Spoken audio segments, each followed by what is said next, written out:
Vectors in plane, अगर हम plane में वेक्टर को लेते हैं तो दो कोऑर्डिनेट, अगर कोऑर्डिनेट कार्टेशियन प्लेन में लेते हैं तो वेक्टर को इसी तरह को ऑर्डर्ड पेयर में रिप्रेजेंट करेंगे।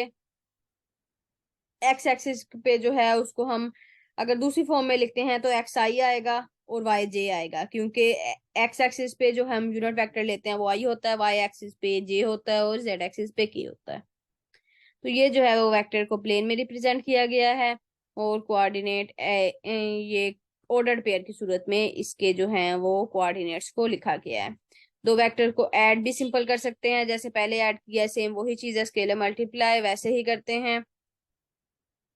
डेफिनेशन इधर से आप देख लें, the set of all ordered pairs of real numbers together with the rule of addition and scalar multiplication is called the set of vectors in R square.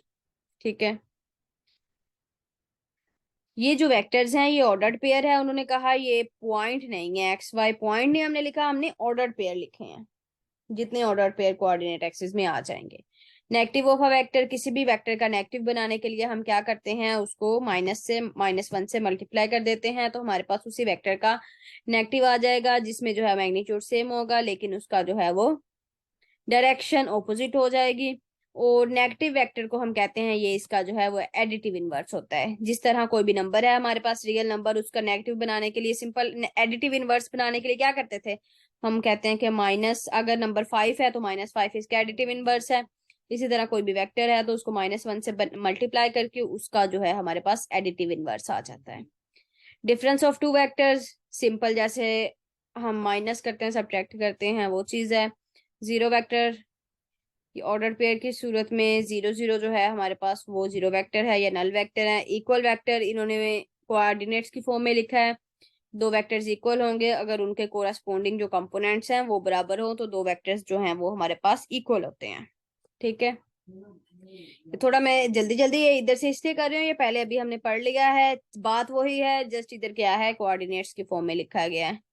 Position vector, for any point, हमारे पास कोई भी point है उसका जो है directed line segment है। Simple position vector में यही चीज याद रखनी है, उसका इनिशियल पॉइंट ओरिजिन पे होगा। ठीक है, such vectors are called position vector because they provide a unique correspondence between the points. Magnitude of a vector, magnitude norm length वही चीज, उसका जो है वो किस तरह, जिस तरह हम ओरिजिन से किसी भी पॉइंट का डिस्टेंस लेते हैं, डिस्टेंस फॉर्मूला लगा के वो डिस्टेंस ही लिया गया है, जिसको हम बोलते हैं ये हमारे पास इसका मैग्नीट्यूड है। Properties of a magnitude of a vector, magnitude की प्रॉपर्टीज क्या है, let v be a vector in the plane in और in space, let c be a real number, then magnitude कब जीरो हो सकता है, जब वो वेक्टर जीरो होगा सिर्फ तभी उसका मैग्नीट्यूड जीरो होगा, उसके अलावा किसी भी कंडीशन में उसका मैग्नीट्यूड जीरो नहीं हो सकता, इसीलिए इफ एंड ओनली इफ की कंडीशन लगाई गई है। अगर वेक्टर को किसी पॉजिटिव कांस्टेंट से मल्टीप्लाई करते हैं, किसी भी रियल नंबर सी से मल्टीप्लाई करते हैं, तो सिंपल क्या है वो उसका जो है वो मैग्नीट्यूड से बाहर मल्टीप्लाई हो जाएगा। Another notation for representing vector, अब जो है वो आई और जे की रिप्रेजेंटेशन में हम लिखेंगे आई और जे की फॉर्म में। एक्स एक्सिस पे आपको पता है ये देखें आई है, वाई एक्सिस पे जो है वो जे है, ये दोनों यूनिट एक्सिस हैं along x axis and y axis, उनका यूनिट वेक्टर्स हैं तो मैग्नीट्यूड उनका ऑब्वियसली 1 आएगा। I and j are called unit vectors along x axis and along y axis respectively. इसकी नोटेशन जो है वो भी उन्होंने लिखी है, ये देखें यू वेक्टर है उसके कंपोनेंट जो है एक्स आई प्लस वाई जे। ठीक है, a unit vector in the direction of another given vector, a unit vector u is called a unit vector।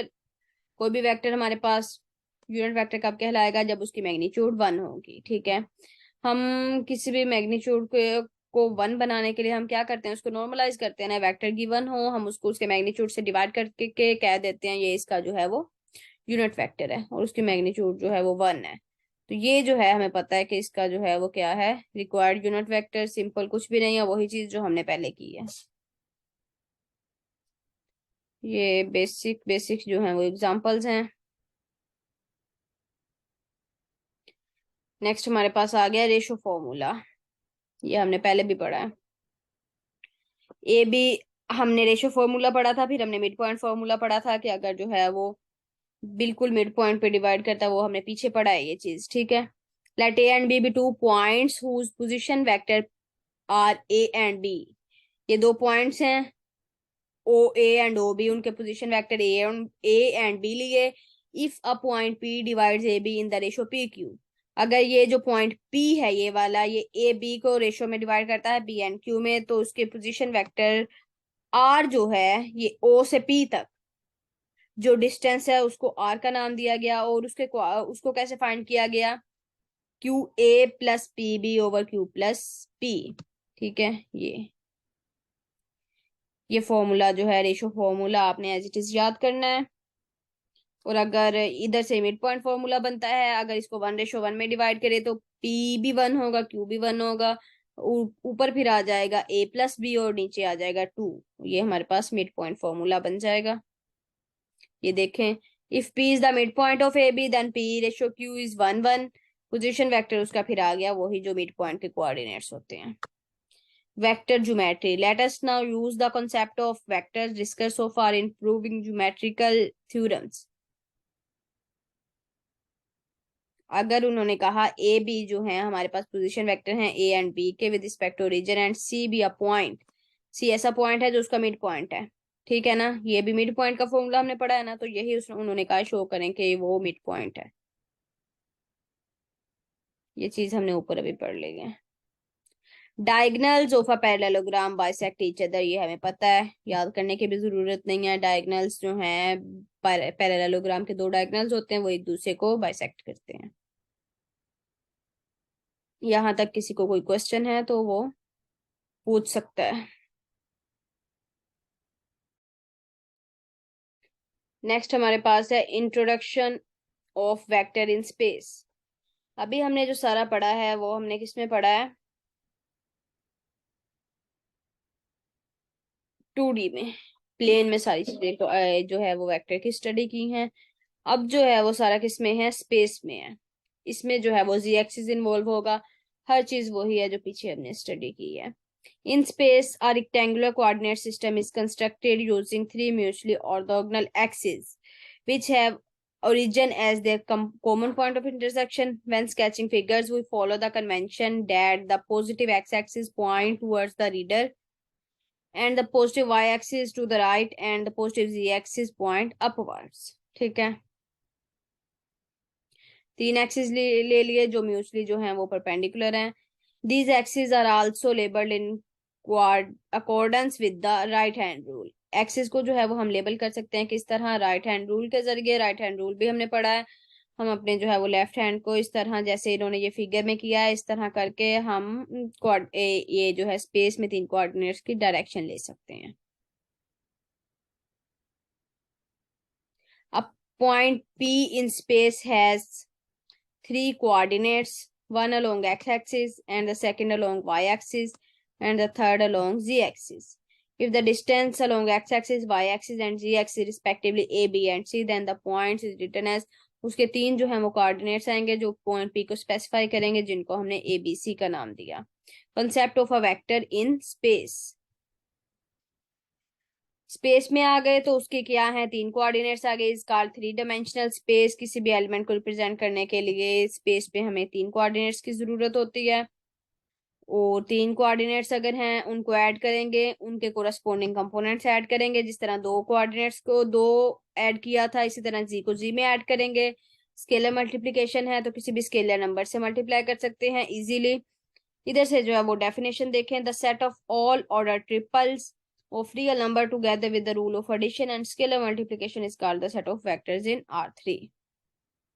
इसको हम बोलते हैं, ये हमारे पास क्या है, वेक्टर्स इन स्पेस है। ये उसकी डेफिनेशन है, पहले हमने वेक्टर इन प्लेन की डेफिनेशन पढ़ी थी।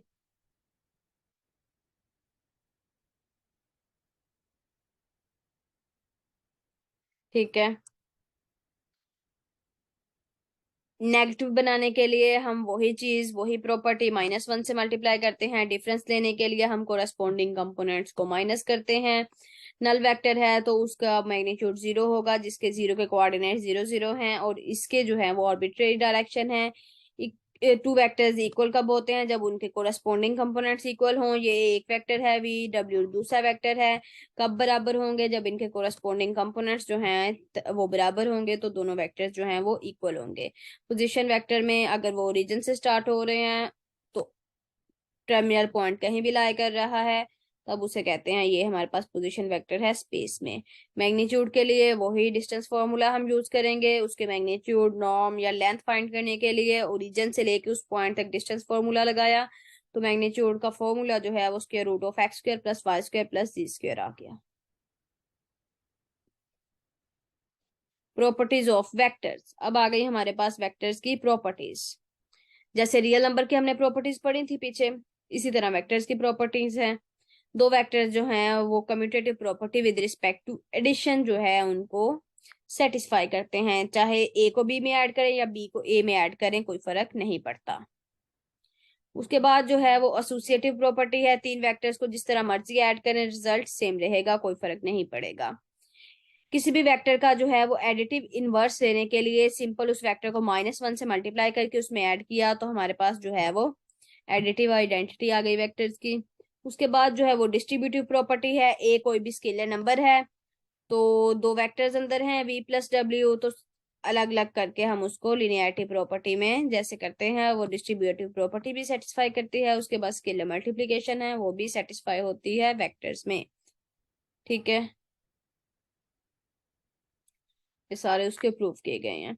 Another notation for representing vectors in space, कौन सी नोटेशन है, आई जे एंड के की जी एक्सिस आ गया तो के भी आ गया यूनिट वेक्टर, क्योंकि जी के अलोंग जो यूनिट वेक्टर होता है वो के ही होता है। इन ये आई जे के यूनिट वेक्टर्स हैं, इन तीनों के मैग्नीट्यूड 1 आएंगे, उनको जो है वो रिप्रेजेंट किया गया है।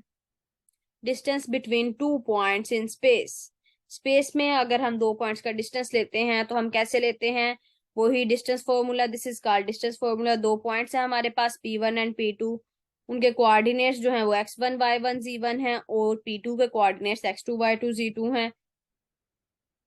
इन दोनों का डिस्टेंस लेने के लिए हमने डिस्टेंस फॉर्मूला लगाया है, ये देखें square root of x2 minus x1 का square plus y2 minus y1 का square plus z2 minus z1 का स्क्वायर। ये जो है हमारे पास डिस्टेंस फॉर्मूला है दो पॉइंट, चाहे प्लेन में दो पॉइंट्स हों या फिर स्पेस में पॉइंट्स हों, डिस्टेंस फॉर्मूला हमारे पास सेम है।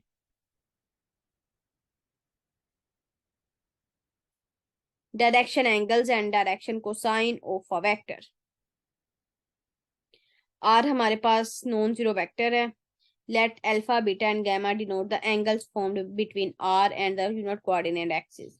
एक्स एक्सिस के साथ जो एंगल बन रहा है वेक्टर का आर का वो अल्फा है, वाई एक्सिस के साथ जो बन रहा है वो बीटा है, और जी एक्सिस के साथ जो बन रहा है वो गैमा है। इन तीनों एंगल जो अल्फा बीटा गैमा है उनकी कंडीशन ये है कि वो 0 से पाई तक है। ठीक है, मतलब वो 0 पाई भी जो है वो इंक्लूड है तीनों में। ये जो अल्फा बीटा गैमा एंगल्स हैं जो एक्स वाई और जी एक्सिस के साथ रिस्पेक्टिवली बन रहे हैं उनको हम बोलते हैं ये हमारे पास डायरेक्शन एंगल्स हैं, क्योंकि हमें ये डायरेक्शन बता रहे हैं। और अगर इनका हम कोस कोस अप्लाई कर दें, अगर हम कोस अप्लाई कर दें, cos alpha cos beta cos gamma, इनको हम बोलते हैं ये हमारे पास डायरेक्शन कोसाइंस हैं।